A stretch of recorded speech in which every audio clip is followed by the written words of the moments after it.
Lorsque vous vous lancez dans l'entrepreneuriat en Afrique, personne ne croit en vous, même pas votre famille.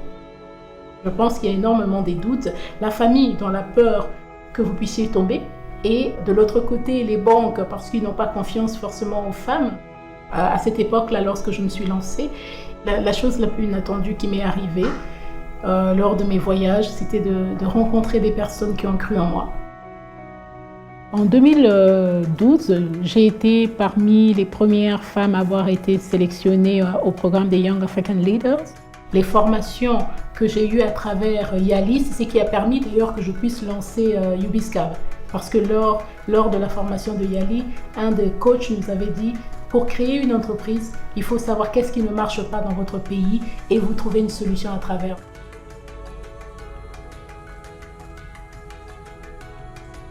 On s'est vraiment donné à 100%, c'était la société de transport, parce que mettre des femmes en avant-plan dans nos pays africains, c'est très mal vu de voir les femmes au volant, des femmes conduire des hommes, et il fallait que nous puissions casser cette barrière-là.